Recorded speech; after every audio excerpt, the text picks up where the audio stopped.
Halo, assalamualaikum warahmatullahi wabarakatuh. Di depan kita saat ini sudah ada STB dengan merek Lubi dengan kerusakan stuck di logo. Penyebab awalnya adalah ketika kita melakukan upgrade dengan menggunakan USB, namun mengalami kegagalan. Untuk di remote sendiri tidak bisa, kemudian untuk dipencet menu juga tidak bisa. Lalu kita coba untuk menekan di bagian depan STB nya sendiri juga tidak berfungsi.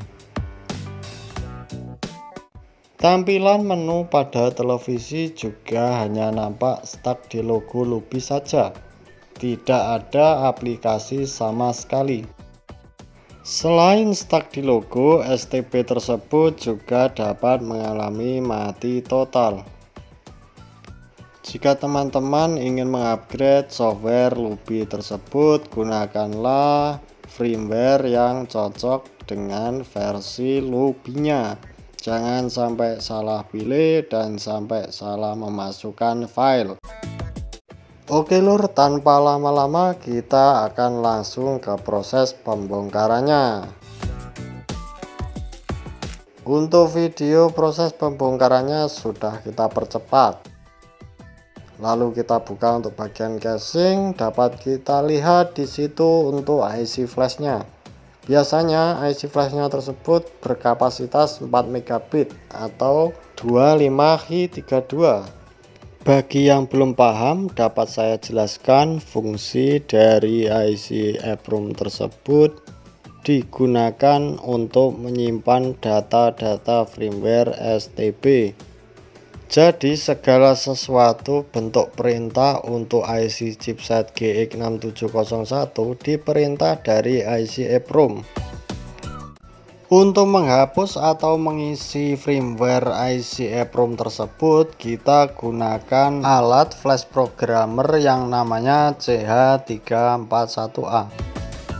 Harga dari alat tersebut relatif sangat terjangkau untuk seorang pemula seperti kita ya. Jadi sampai di sini Anda sudah paham tentang kegunaan dari IC EEPROM tersebut serta alat yang dibutuhkan untuk memprogram IC-nya sendiri. Langsung saja kita bongkar untuk IC EEPROM-nya. Kita gunakan solder saja untuk mencopot IC EEPROM 25Hi32 tadi. Untuk prosesnya kita lihat di dalam video saja.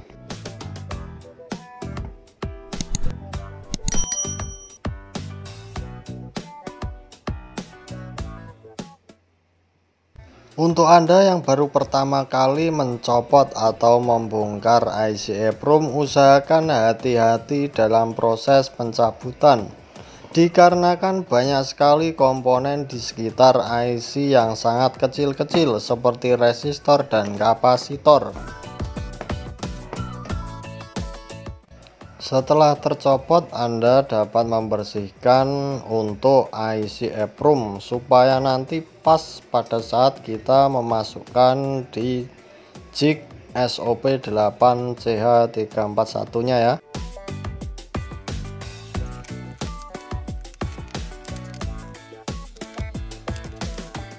Setelah semuanya bersih, lalu kita pasang di SOP 8.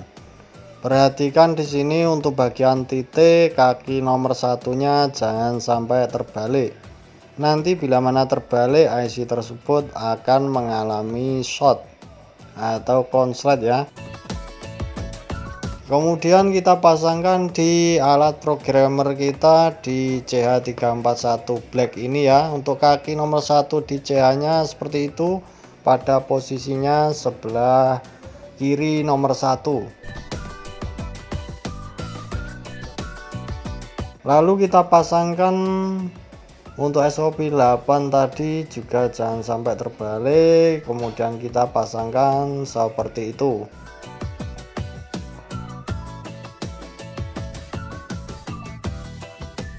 Oke, mantap ya. Di sini kita langsung ke laptopnya. Kita tancapkan untuk USB CH341 nya ke dalam PC kita. Setelah itu kita buka aplikasi flashernya, yaitu Neo Programmer kalau saya gunakan di sini ya. Setelah itu kita klik identifikasi, kemudian kita klik IC-nya, lalu kita select, kemudian kita klik read ya. Tunggu saja sampai proses read-nya selesai. Nanti dapat kita identifikasi di dalam CH tersebut apakah IC EEPROM-nya masih ada firmware-nya atau tidak ya.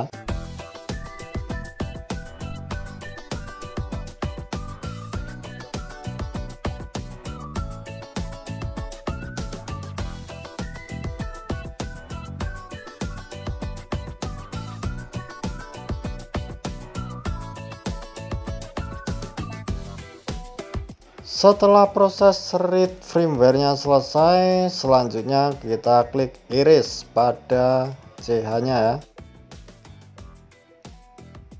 Kita tunggu sampai selesai. Sudah selesai, kita klik kembali read atau membaca ya.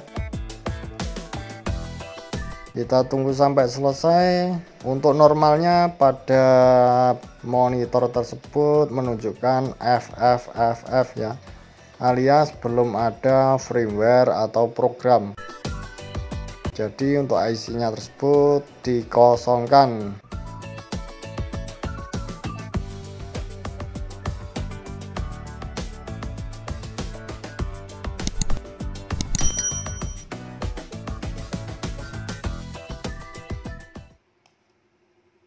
Nah, untuk memori yang masih bagus ketika kita iris, maka datanya akan kosong seperti itu ya.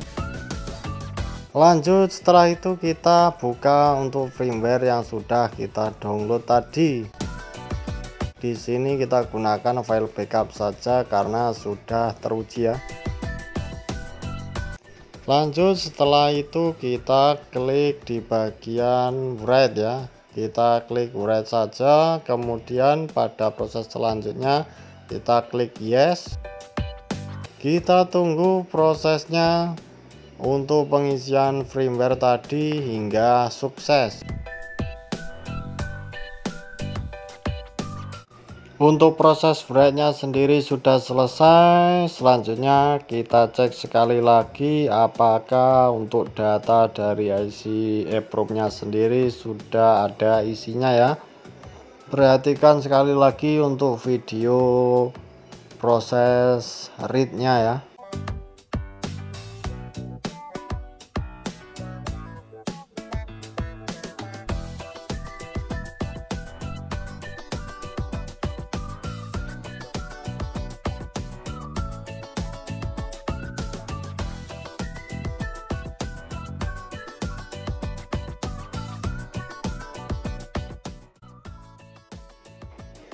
Ternyata untuk IC flashnya sendiri sudah terisi ya. Selanjutnya kita matikan untuk USB CH341 nya, lalu IC nya kita pasangkan di mainboardnya.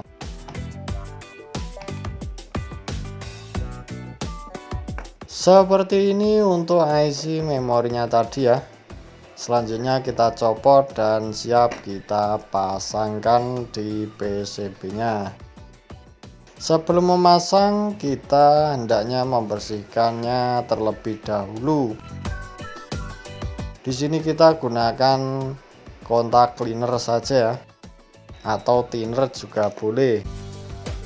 Setelah itu pastikan kembali tidak ada kotoran di IC EEPROM-nya.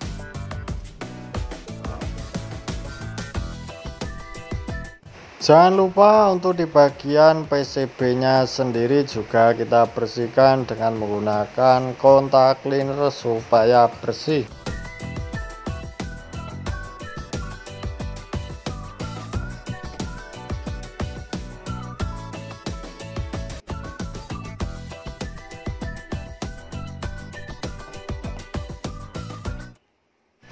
Setelah semuanya dirasa sudah siap, persiapkan kembali untuk IC EEPROM-nya.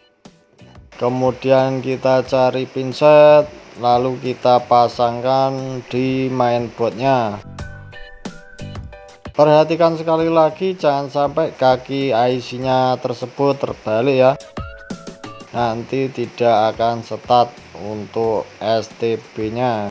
Selanjutnya kita solder dengan menggunakan bantuan flux. Kita oleskan flux sedikit saja, kemudian kita kunci IC-nya dengan bantuan solder seperti itu ya.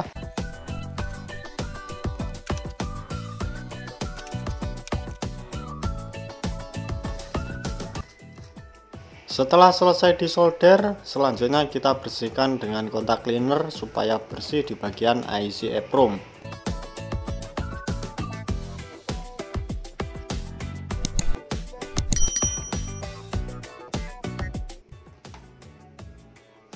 Oke, untuk IC-nya sudah bersih, mantap ya. Selanjutnya kita akan mencoba apakah STB-nya akan nyala normal atau tidak ya. Kita colokkan untuk di bagian powernya, kemudian STB-nya sudah nyala ya. Kita tunggu saja apakah STB-nya untuk tampilan 444 tadi berubah. Dan seperti itu ya, ternyata berubah. Mantap sekali, berarti firmware-nya sudah teruji ya.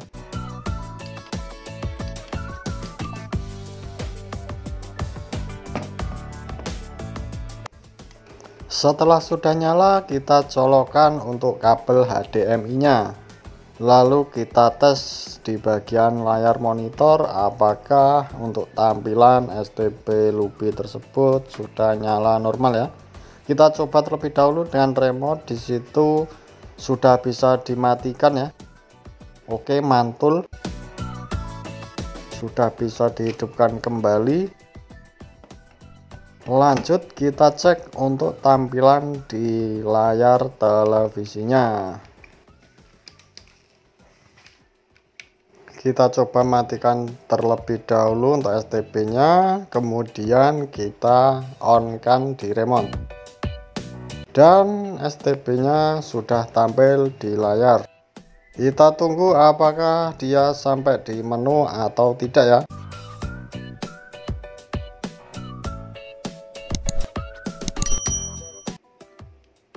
Dan ternyata STB tersebut masuk di menu. Alhamdulillahirobbilalamin. Untuk project kita kali ini tentang STB yang mengalami break atau gagal update sudah kembali normal. Di situ kita gunakan untuk versi software yang paling terbaru. Untuk mencoba apakah STB-nya normal atau tidak, di sini kita pasang dongle saja karena untuk antenanya sendiri kabelnya belum saya pasang ya. Lalu kita colokkan untuk USB dongle-nya, kemudian kita kembali ke tampilan televisi. Lalu kita hubungkan STB tersebut ke internet.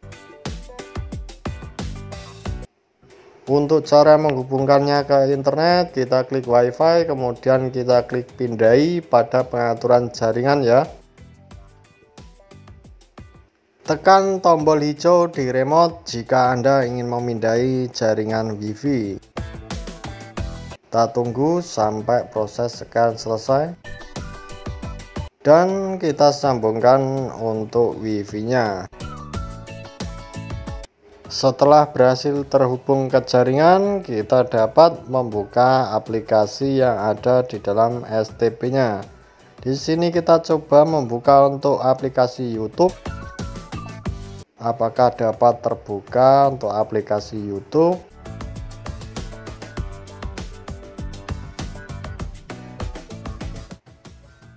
Kita cari Fast Service Pacitan.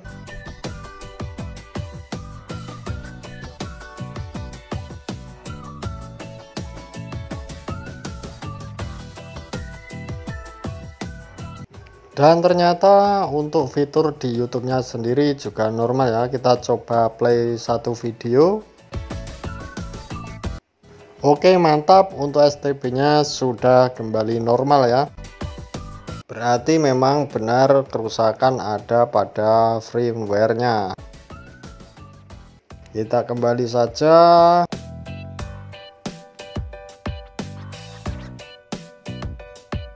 Oke, kita masuk ke kesimpulan.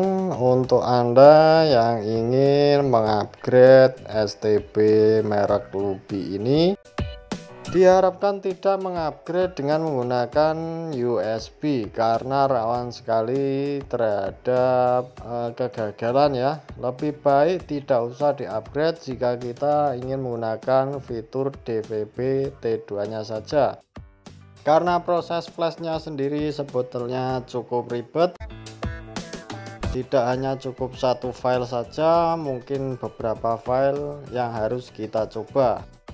Oke, mantap. Di sini kita hanya menggunakan alat flasher CH341A. Bisa kita dapatkan di online shop atau di toko-toko terdekat ya, untuk CH341A nya. Selanjutnya kita akan pasangkan kembali untuk di bagian tutup atau casingnya ya. Lalu kita baut untuk di bagian casingnya. Kita kembalikan lagi ke posisi awal tadi.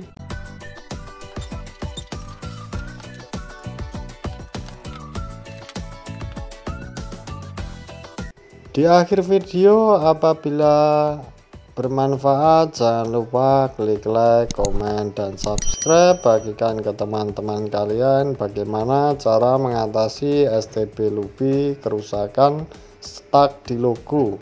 Terima kasih. Wassalamualaikum warahmatullahi wabarakatuh.